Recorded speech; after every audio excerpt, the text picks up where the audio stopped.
The internal crisis within the Labour Party for some time now, it seems that the chaos has abated, but the fighting continues, especially against the backdrop of the recent NEC meeting put together by Julius Abure, who happens to enjoy some sort of recognition with the Independent National Electoral Commission. Well, the Nenadi-led Usman faction of the Labour Party is not giving up in its fight for the control of the Labour Party, the party that put up quite the surprising fight in 2023. Let's speak to the national youth leader of the Nenadi Usman-led faction of the Labour Party to understand what is playing out and how the recent developments within the Labour Party is causing quite the controversy, especially because of the recognition of the presence of the running mate to Mr. Peter Obi in the 2023 presidential election, Dr. Abdullahi Ahmed, who was part of this weekend's NEC meeting led by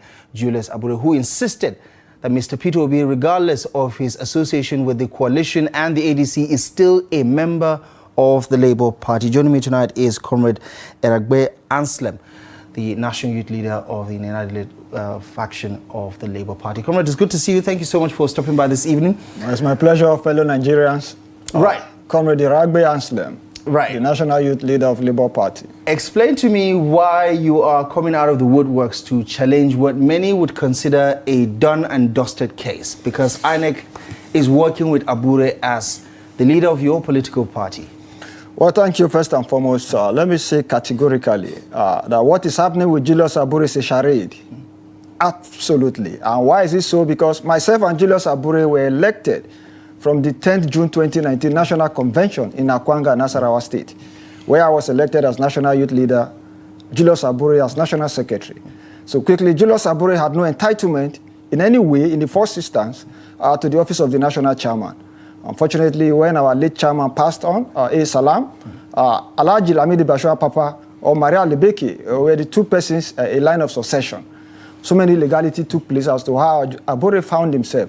That said, now we had the tenure of the Constitution, for the NWC is 4 years. So our tenure was meant to elapse ideally on the 9th of June 2023. However, Abure was on a restraining order over perjury, forgery, and criminal conspiracy.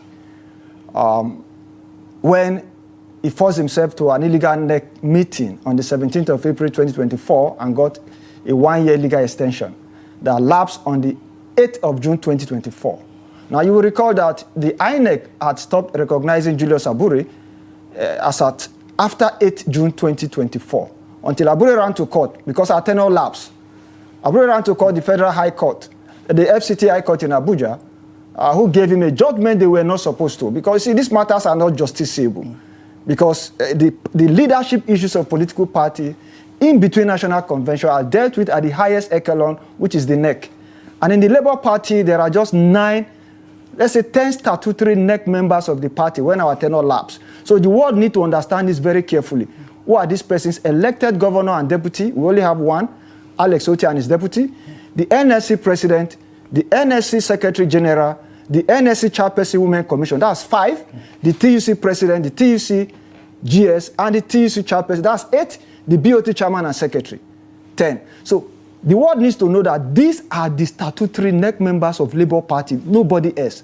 Right. So what Abure called a NEC is not a NEC meeting because Abure himself has no tenure. The Supreme Court dismissed the Federal High Court on the 4th of April 2025, dismissed the Federal High Court judgment, dismissed the Appeal Court judgment of 8th of October and 17th of January 2025, and awarded all 3 issues in dispute to Senator Nenadi Usman, who was appointed as the national chairman by NEC on the 4th of September 2024. Yeah, but isn't this, all of this, Comrade, water under the bridge? Because the INEC, as a regulator, as the one who recognizes the leadership of any political party, the one with the constitutional power to work with people they consider as the legitimate leaders of a political party, the moment they invited Abure to the consultative meeting, isn't that the end of the story? Because you still go to their website today, they still recognize Julius Abure, Comrade Umar Farouk, as the chairman and national secretary of the Labour Party. Isn't this water under the bridge? Okay, let me quickly say this. INEC has a constitutional duty as an arbiter. should be a legal and legitimate arbiter. But what we have found, very unfortunately, is that INEC took sides, very dangerous sides. What are the issues? For instance, in Nigeria, we have a Supreme Court judgment. The Supreme Court judgment that dismissed the Federal High Court, the FCT High Court judgment of 8 that gave Abure that judgment, and the Appeal Court judgment of 17th of January. And the Supreme Court made it obvious and said all 3 issues were awarded in favor of the appellant, Nenadi Usman and Dalit Ukocha, that is 1. 2, Julius Abure tenure expired. Now, what was expected? Let me tell you, probably the delays we had was the Supreme Court judgment, there was no order in the judgment. Are you with me? So what is expected? So this is the only place I want to give it to INEC, but let me say it. What was expected, there should have been an order from the Supreme Court judgment to say, INEC do A, B, C, D. But however, that lacuna is being taken care of now. We are in the Federal High Court.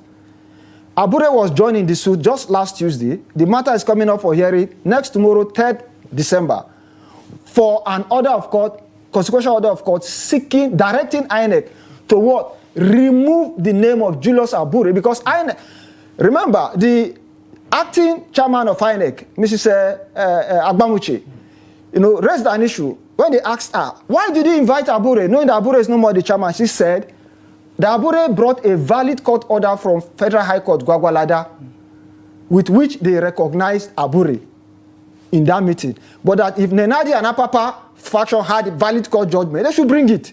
We ran to the Federal High Court, FCT High Court in Gwagwalada. The judge there told us, yes, there is a matter, but there was no judgment. There was no order. That is why recently we just found out that... Are you accusing Abure of fraud? Now, Abure is a serial forger. Abure has been... There's a prosecution order from the Attorney General of Federation and the Minister of Justice for Julius Abure to be prosecuted. Julius Abure, Umar Farouk Ibrahim, Ojukwu Clement, and I'll give you that document. On the 7th of March this year was when that order came from the Attorney General's office. This was the matter upon Abure which was restrained in 2023 that I mentioned earlier. So there is a prosecution order. Now, if you go to the INEC portal, Abure forged all manner of documents and court orders in INEC. I am saying it on national television. I'll give you an instance. The case of Eboyin, Oko Eze Splendor, the governorship candidate, whom Abure forged withdrawal letter and forged signatures within INEC portal. That young man got Federal Court judgment, Appeal Court judgment, Supreme Court judgment as the governorship candidate of Eboyin State. Abure forged a court order and put... Allegedly. I said Abure forged a court order and put it... You can say it, but you have to say allegedly. No, not allegedly. Because I don't see any document, I don't see any proof. I said there is a prosecution. There is police investigation, there are indictment, and there is a prosecution order. I'm talking authoritatively. Yeah, last time I checked, he's working as a free man. We are coming to that. Just like we say, Abure is no more chairman of the party. Abure tenure lapse. How do you call a man who's tenure... Myself and Abure were elected from a national... I just told you. Why am I not calling myself national... But let's take a look at the INEC website. Let me say something on the INEC website. Very briefly, just on the INEC website, because the world need to understand. Right. That's what I'm saying. You see, INEC claim they are a creation of law, and they need always a court order to do anything. This is the what's the word to use for that now? This is the I don't know, call it a conspiracy, but this is the frustration. Are you with me? But however, let us agree with INEC, because Abure, as I just told the world, Abure keeps manufacturing court orders from everywhere. How does a man who has no court judgment get court order? How does INEC recognize a fake These are the issues. So the conspiracy we have is between elements in INEC and Julius Abure. It doesn't add up, because INEC has its own legal team that would do its due diligence and verify. I don't know how much time. Can I quickly say that now? INEC swore affidavit on oath severally.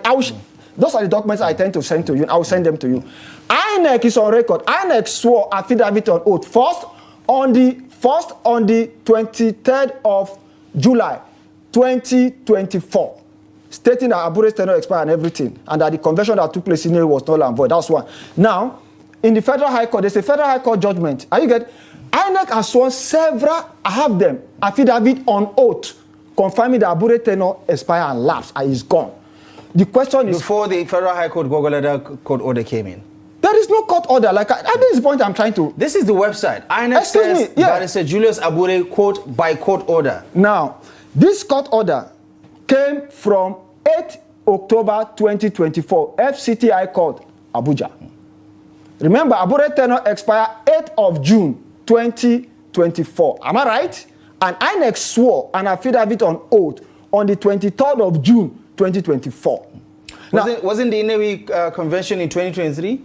2024. 2024. Now, even the Inewi convention, it was not a convention. Look at, let me tell you what happened. I mean, you just said Inewi convention. The Inewi convention is not a convention. These are the issues. What are the issues? Now, you don't go for a national convention of a political party without congresses.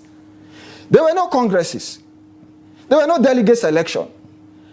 Abure manipulated himself, deceived himself, and went to that place and called it a convention. That is why INEC swore affidavit on oath to say, Abure, your tenure lapsed. That's one. Two, INEC said, Abure, what you call the national convention in Inewi, there is a court judgment on that. There is not a national convention because you violated, one, the provisions of Labour Party constitution, two, the provisions of the Electoral Act 2022, three, the provisions of the Constitution of Federal Republic of Nigeria 1999 as amended, and Federal High Court on the 15th of August 2025, this year, just 2 months plus, ruled on that. On the strength of INEC counter affidavit. Are you with me, sir?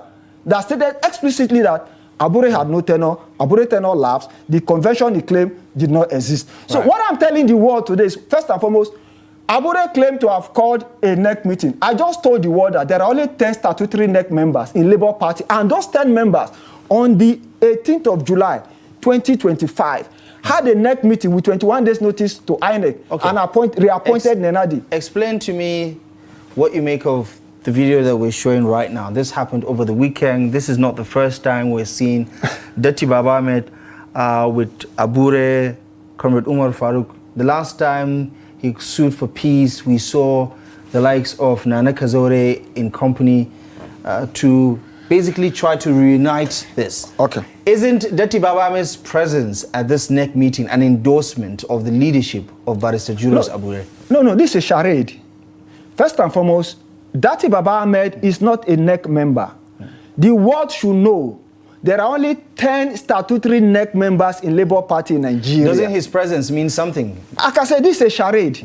This is a charade. This is a gathering of strange bedfellows. These are not Labour Party activities. The legitimate chairman of Labour Party, even by virtue of the Supreme Court judgment of Nigeria on the 4th of April 2025 that is subsisting, is Nenadi Usman Adali. How did she become chairman of... Now, when was the convention held? Now, good. Very fine question. Now, the world should listen to me again carefully. I said, our tenure. Remember, I was the elected national youth leader. Kennedy Anotu was elected as deputy national secretary. Julius Abure as national secretary. Now, 10th June 2019.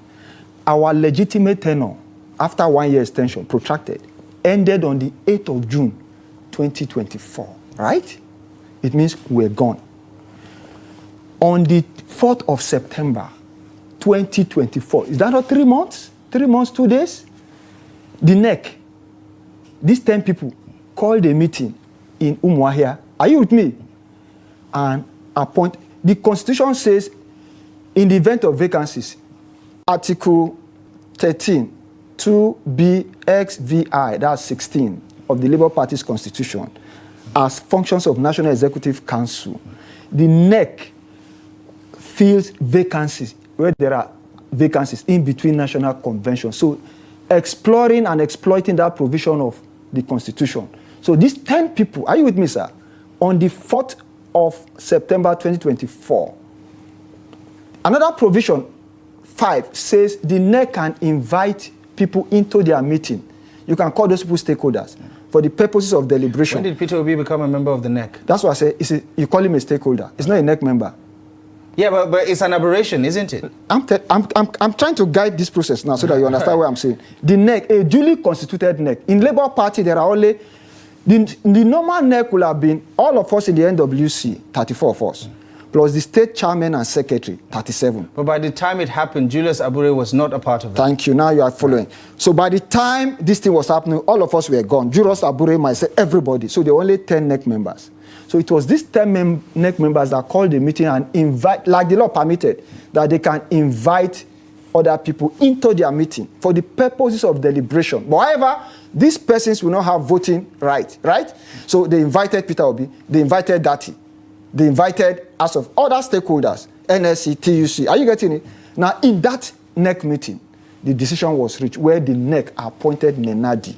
And when did she join the Labour Party as a member? Of course, she joined pre-2023 election, like every other person, like Did Peter she? Obi. Yeah, because the accusation is that she was never a party member. Oh, see, up until that particular point. No. How do you, for instance, you ask the question, at what point did Peter Obi join the party and became presidential candidate? Himself, Nenadi, Dati, all of them. I think you're comparing apples and oranges. No. What I'm saying is, Nenadi Usman, Peter Obi, Dati, and all these persons came the same time, 2022. And they got their membership form from their ward. Are you getting it? Joined the party, did the network, and became members. Duly, we sold the forms, the party, this thing to them. All of them, plus Peter Obi himself. The card, membership card. According to the Abure camp, she does not have a legitimate membership card. How? Because they don't remember registering her. How? When she allegedly joined, they were the people, you were the people running the party. I just told you, I'm the national youth leader. I mean, with all due respect, in terms of hierarchy, the national chairman or the national secretary at that particular point is a superior officer compared to the national youth leader, isn't it? No, far from it. There are, of course. I mean, the national secretary gets to sign official documents that INEC recognizes. I'm not sure the national youth leader can sign any consequential documents. Excuse me, sir. We have, give every officer, there are 10 line officers in a political party. Let me more so for Labour Party. The national officers, there are 10 of them. The national chairman, the national secretary, the national youth leader, the national woman leader, the national treasurer. These are line officers with specific. Give it to the chairman. I don't think they're on the same. They're on the same pedestal. No, they're not on the same level. Excuse me. Let's be honest. They're not on the same level. I'm telling you, I said they're on the same pedestal. Of course, you say this is the national, is the head of the park. We're on the same pedestal. Right. There are 10 of us.